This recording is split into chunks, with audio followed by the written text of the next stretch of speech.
conforme o prometido, Luiz Fabiani, o noticiário completo do Corinthians aqui nos Donos da Bola. Bora lá, PDV. Queria primeiramente dar o crédito pro meu amigo Samir Carvalho, que hoje fez uma entrevista sensacional, exclusiva, com o técnico Dorival Júnior. Ele abordou alguns temas importantes, sobretudo pela atuação do Corinthians no mercado da bola. A princípio, ele fala que quando o Marcelo Paz chega ao Corinthians, ele afirmou ao executivo de futebol do clube que tinha interesse em 2 atletas do Fortaleza. Um deles, ele conseguiu contratar, o Matheus Pereira. O outro é o Pierre, jovem jogador, volante do Fortaleza, que renovou o contrato, acabou não tendo um acerto com o Corinthians, mas de acordo com o Dorival, despertou sim interesse do timão. Vamos ouvir, portanto, o técnico do Corinthians, falando sobre Pierre e Matheus Pereira, a dupla de volantes do Fortaleza. Quando o Marcelo chegou, eu falei, Marcelo, me interessa, porque eu gostei muito dos seus 2 volantes. São jogadores que, para mim...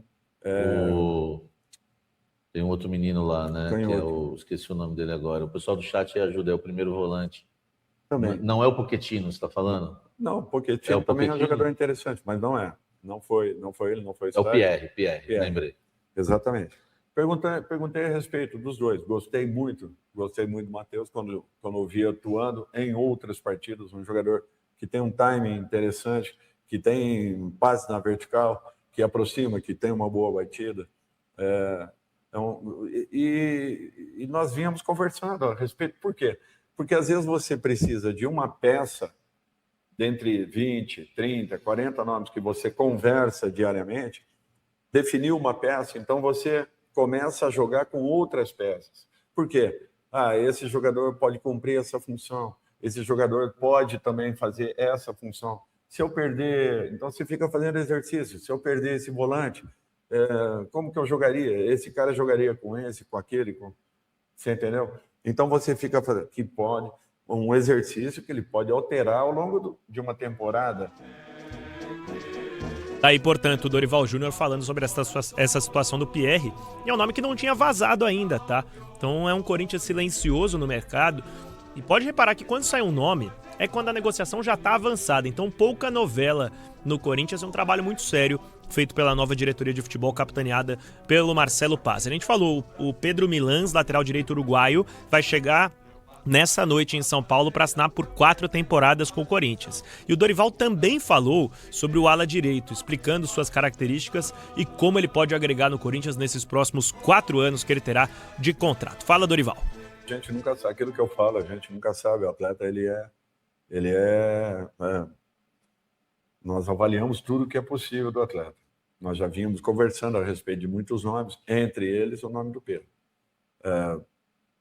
Temos que ter tranquilidade para que ele também possa chegar, se ambientar, se adaptar. Às vezes nem sempre acontece do dia para a noite. E, de repente, poder jogar dentro das suas melhores condições. É um jogador que tem muitas qualidades, foi muito bem avaliado por todos. Agora, o momento do cara a gente nunca sabe. O momento do atleta é muito difícil. Às vezes você acredita muito e ele próprio não consegue encontrar o seu caminho. Por isso que eu falo aqui, cara. O jogador não tem certificado de garantia, e é uma realidade. É um jogador que ele ataca mais, defende mais? Ele ataca com qualidade, tem muita velocidade. Logicamente tem algumas coisinhas para a gente tentar arrumar dentro daquilo que a gente pense. Sim. Né, da forma que a gente jogue.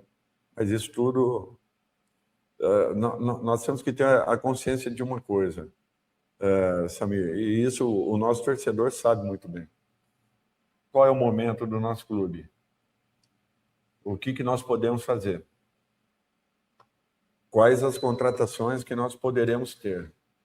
Qual o nível de investimento que nós teremos para trazermos jogadores? Tudo isso eu tenho que entender como treinador. Então, o Pedro Milans, ala direito que, de acordo com o Dorival, tem características ofensivas similares às do Mateuzinho, e quem sabe não possa ser um nome de destaque, jovem jogador, evoluir no Corinthians e assim voltar às seleções uruguaias. Ele defendeu o Uruguai somente na base, mas obviamente almeja o time principal no ano de Copa do Mundo.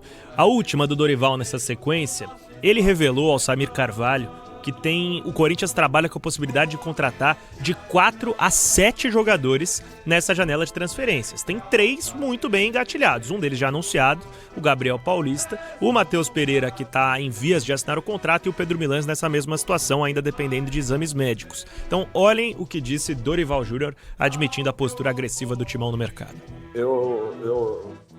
Nós estamos atrás aí de 4 a 7 jogadores. 4 a 7. Tentando trazer para uma composição e um fortalecimento de grupo, de elenco. Eu não vou te falar que eu preciso disso, daquilo. Não, jamais eu faria isso. Discreto, Dorival, então, evitando falar das posições que o Corinthians deve atacar no mercado. Eu tenho essa informação, prioridade por um volante. Tá empolgado, Dorival, hein? De 4 a 8? De 4 a 7. 4 a 7. Lembrando que já tem 3 aí engatilhados, né? E o Corinthians ainda quer, pelo menos mais... anunciado apresentado e 3 engatilhados. 2 engatilhados e 1 anunciado e apresentado. Tá, que no caso é o Matheus Pereira já engatilhado. Pedro Milans. E o Gabriel Paulista oficializado. Gabriel Paulista. E agora esse Pierre não vem. Pierre não vem. O Corinthians queria o Pierre, de acordo com o Dorival, mas ele acabou de renovar o contrato dele com o Fortaleza. Tá. Novos nomes que vieram à tona do Timão: o Cauã Diniz, volante do América Mineiro, 21 anos de idade, tá no radar. E o Caio César, atacante do Al Hilal, dos Emirados da Arábia Saudita, ponta direita, e se encaixa no perfil que o Dorival busca, além do Alan do Flamengo. Qual a prioridade no mercado? Pelo menos 2 atacantes e um camisa 5, um volante, primeiro volante. Perguntei se o Matheus Pereira poderia ser esse cara. Me falaram que a ideia é ter o Matheus Pereira como um segundo ou terceiro homem fazendo essa função que cabia ao Maicon. Então vem um camisa 5 novo, muito provavelmente a prioridade está pelo Alan do Flamengo, que até negociava com o São Paulo. O PDV vai falar daqui a pouco, mas as conversas não avançaram, uma vez que o Marcos Antônio não seria envolvido no negócio por parte do São Paulo. E para encerrar essa leva de notícias do Corinthians, fazia tempo que eu não chegava aqui só para falar de mercado da bola, Gabriel Paulista. Bidou está à disposição e pode estrear na quinta-feira no jogo contra o Red Bull Bragantino no Cícero de Souza Marques. É a primeira vez nos últimos 5 meses que um nomezinho do Corinthians aparece no boletim informativo diário da CBF. Esse é o cenário do Corinthians tentando ganhar novas alternativas para esse ano. O Caio César não fez gol no Manchester City, no Mundial de Clubes? Não lembro se ele fez gol, mas ele teve uma atuação muito elogiada. Se eu não me engano, ele fez gol. Eu vou confirmar aqui, mas eu acho que ele fez gol sim naquele jogo, no 4-3, né? Que o Al Hilal elimina o Manchester City da Copa do Mundo de Clubes. O Marcos Leonardo acho que faz 2 nesse jogo. Sim. Eu não lembrava do gol do Caio César, sendo bem sincero. Mas tá aí, PDV, esse é o cenário de contratações do Corinthians. Vamos ficar de olho. Tá, algum nome te chama a atenção desses aí? Eu gosto desse tipo de janela, que me parece que é uma característica do Paes, de ser criativa, né? No sentido de tentar encontrar jogadores dentro de um orçamento, de um padrão orçamentário, sem fazer loucura, sabe? Um cara do América Mineiro que pode ser desenvolvido...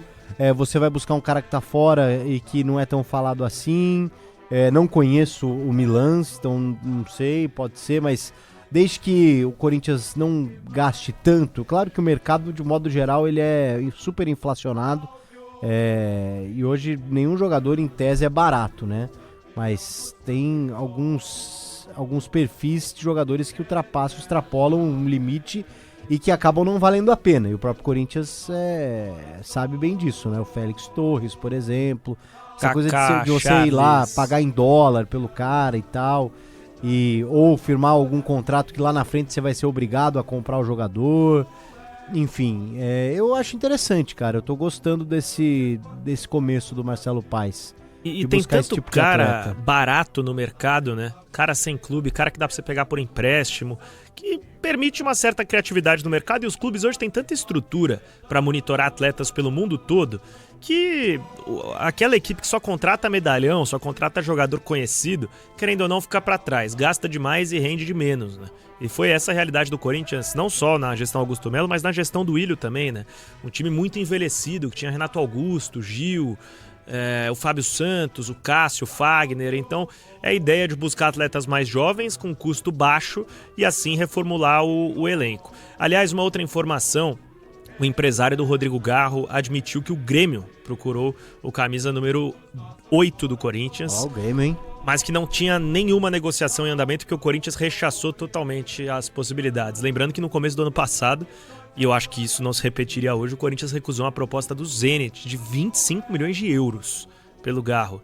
Hoje não recusaria, tá? Tendo em vista a situação física do Garro. Mas hoje também não chegaria uma proposta de 25 milhões de euros. Só pra me corrigir aqui, PDV, o Caio César ele joga bem naquele jogo, mas ele não faz gol. O outro brasileiro que faz gol nesse jogo aí contra o Manchester City é o Malcom. Verdade. Os dois aí. Então é 2 do Marcos Leonardo e 1 do Malcom. Tá na hora desse aí querer voltar pro futebol brasileiro também. Daqui a pouco... depender do clube. Daqui a pouco também alguém abre o cofre e contrata o Malcom também. Jovem, né? Promissor também do futebol brasileiro. Acho que não vingou da forma que a gente imaginava. E também muito por conta desse mercado que surgiu com mais força, né? Levando esses caras mais jovens, né? Pro mundo árabe, Ele até rodou na Europa, né? O cara foi pro Barcelona, Ele né? chegou no Bordeaux, ele foi muito bem. Aí o Barcelona tira ele do Bordeaux. E assim, pro Barcelona contratar um jogador do Bordeaux é porque alguma coisa ele tem, né? E aí tem a história, né? Ele sairia do Bordeaux pra ir pra Roma. E aí quando ele chega no aeroporto de Roma, o Barça atravessa o negócio e até hoje fala-se, né? Pô, talvez se ele tivesse dado um passinho no futebol italiano. Pois é. Talvez a carreira fosse diferente. Mas o Malcom foi o cara que escolheu ganhar dinheiro, né? Jogou por anos no Zenit e depois foi pro Al Hilal. Eu já ouvi que tem uma cláusula no contrato dele com o Hilal. Aliás, era no contrato dele com o Zenit, perdão. Que se ele jogasse a Copa do Mundo como jogador do Zenit, né? Vestisse a camisa da seleção brasileira enquanto jogador do Zenit, tinha um bônus ali que dobrava tudo que ele tinha a receber. Mas eu acho que por talento ele poderia estar nos principais cenários da Europa aí, viu? Sim. Acho que todo mundo se impressionou com ele na Copa do Mundo de Clubes. E tem 28 anos, hein? Sim. É jovem ainda. 28? Tá de volta. 28 anos. Passa também, né? Porque... Carinha de Flamengo, não tem? Verdade. Reforço de peso assim do Flamengo. Bom reforço. Ele não é mais jogador que o Flamengo Samulino? tá atrás, né? O Flamengo tá atrás desse jogador, né? De um cara ali na ausência do Pedro, pra brigar por posição. Malcom ou Samuel Lino? Malcom. Fico com o Malcom nessa aí. Então, acho que são de jogadores diferentes, mas eu fico com o Malcom também. Mas pra você investir 25 milhões de euros... Eu prefiro o cara que vai me entregar muitos gols. Ó, o Manchester City acaba de eliminar o Newcastle. Não, acaba de eliminar não. São 2 jogos, é verdade. São 2 jogos. Mas venceu no St. James Park, então... Venceu no St. James. Estão em caminho aí, né? O Manchester City voltando a ter uma temporada interessante. Ano passado foi mal. Esse ano, não sei se vai ganhar o campeonato inglês, porque o Arsenal tá muito bem, mas do Arsenal a gente tem que esperar um pouquinho. Mas tem, né, Champions League, enfim. O Real mandou embora o Xabi Alonso, né? A Champions League tá aberto o título. Se bem que o Bayern tem um Arsenal baita também, time, né? O Arsenal, enfim. City que no fim de semana tem o clássico com o rival que tá desesperado, né? Tem City e United esse final de semana? Eliminado da Copa da Inglaterra em casa pro Brighton. Na Brighton. semana que demitiu... Pois é. Fechou com o Carrick, né? O Carrick, o treinador do United. Confesso que eu não É vi o Carrick isso. ou é o mas- Fletcher? É Não o lembro Carrick. agora. É o Carrick? Exatamente. Michael Carrick. Volante comum também, hein? Mas agora eu não sabia nem que ele tava atuando como treinador. Vou até pegar a ficha dele aqui. E como o treinador. Arbeloa no Madrid, né? Então, jogadores, Ele ex-jogadores. já definitivo ou inicialmente? Eu acho que ele deve ficar até o final da temporada, né? Ele tava no Middlesbrough, que era o time do Juninho. O Juninho Paulista jogou, né? Por Carrick. muito tempo no Middlesbrough. Era o treinador do Middlesbrough, então tava jogando Bons números, hein? Agora o pessoal brincando que o Xabi Alonso vai pro Lyon, né? Isso é sacanagem. Vai atrás do Hendrick, né? Tá aí, então. O Carrick, então, o novo treinador do Manchester United, pelo menos até o fim do ano, né? Até o fim da temporada, da mesma forma que eles queriam fazer lá com o Solskjaer, talvez para um retorno, oferece um contrato mais curto e depois o United vê, mas é uma fumaça o Manchester United, impressionante. Você tem o número deles, do Carrick aí? Tenho aqui no Middlesbrough, né? Ó, são 139 partidas, 65 vitórias, 25 empates e 49 derrotas. O Middlesbrough tá na Championship? Na Championship, isso. Vou até abrir aqui para ver exatamente qual é a posição exata deles na tabela do campeonato aqui. Ó, tô abrindo. Segundo colocado. Tá na vice-liderança aí. Faz 6 tempo que o pontos Middlesbrough atrás. não joga a Pois Premier é. League, hein? Eles subiram, se eu não me engano, em 2016 e 2017, né? E aí eles contratam o Vitor Valdez, lembra? Eles fazem um time interessante para jogar a Premier League. E até dura um tempo na Premier League, mas depois que cai não volta mais, né? Boa. Tá aí então, Carrick, novo treinador do United. É um caminho parecido com o que o Arsenal fez com o Arteta, né? É que o Arteta, Sim. ele era do Manchester City, né? Trabalhava como assistente do Guardiola e aí o Arsenal traz para ser o técnico principal. Mas levando em consideração que o Arteta é ídolo do Arsenal, o Carrick é ídolo do Manchester United, é um caminho interessante aí do United. É isso aí. Ô, PDV, diga. Só para não perder o fio da meada das informações do Corinthians, dar o crédito aqui pro Bruno Andrade, que deu essa informação. Sabe quem que o Corinthians procurou pro ataque, cara? O Lucas Ferreira, que era do São Paulo. Tá no Shakhtar. Nossa, já? O Corinthians tentou pegar por empréstimo, o Shakhtar não abriu negócio. Vamos ver. Eu confesso que eu não consegui confirmar essa informação, mas o Bruno manja tudo de mercado, né? Quem diria, né? O Lucas Ferreira saiu por 10 milhões de euros do São Paulo, 19 anos. Acho que seria um bom reforço pro Corinthians, hein? Achei ele bom jogador. Bom jogador, interessante. Tá então, mercado da bola do Timão livre, né? Do Transferban. Corinthians vai às compras e, claro, o Fabiano acompanha. Eu vi uma boa. tudo. Corinthians com o Transferban e o Palmeiras com o Transfer Barros. Boa. E quem não pode contratar. É boa, muito bom.